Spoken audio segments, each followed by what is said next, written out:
నెల్లూరు జిల్లాలోని పెట్రోల్ బంకుల్లో కొందరు నిర్వాహకులు చేతివాటం ప్రదర్శిస్తూ వినియోగదారుల జోబుకు చిల్లు పెడుతున్నారు.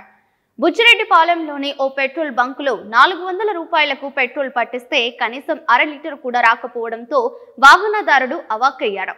400కు పెట్రోల్ కొట్టించిన అతను అనుమానంతో బైకును పక్కన నిలిపి పెట్రోల్ను బకెట్లోకి తీశాడు.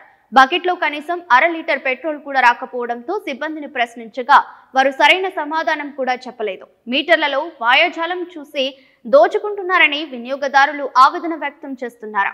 మీటర్లను మ్యానిపులేట్ చేస్తూ ప్రజలను మోసం చేస్తున్నారు. ఇలాంటి మోసాలను ఎవరు పట్టించుకోవడం లేదు అంటూ ఆవేదన వ్యక్తం చేశారు. అధికారులు ఎలాంటి చర్యలు తీసుకుంటారో చూడాల్సి ఉంది. మరి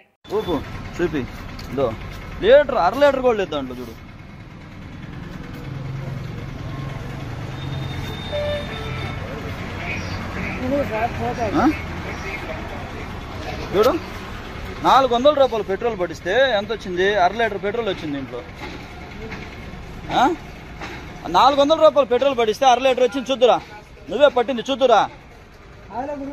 ఏది గురువైంది? నేను చూసుకోకుండా వెళ్ళిపోయి ఉంటాను. నీకు చూపించావు అర లీటర్ పెట్రోల్ వచ్చిందా లేదా చూద్దురా. రా, మాట్లాడేది కాదు. 400గా నువ్వు ఇచ్చావు. నువ్వు 400 కదా పట్టమన్నాను కదా. దాంట్లో ఎంత ఇచ్చింది? అర లీటర్ వచ్చింది. ఎంత పట్టినట్ట? ఆయనతో మాట్లాడి ఈయనతో మాట్లాడని కాదు. నీకు 400 పట్టమన్నప్పుడు అర లీటర్ ఏంది పట్టేది నువ్వు? దా చూడు, అర లీటరు కరెక్ట్గా ఊపు.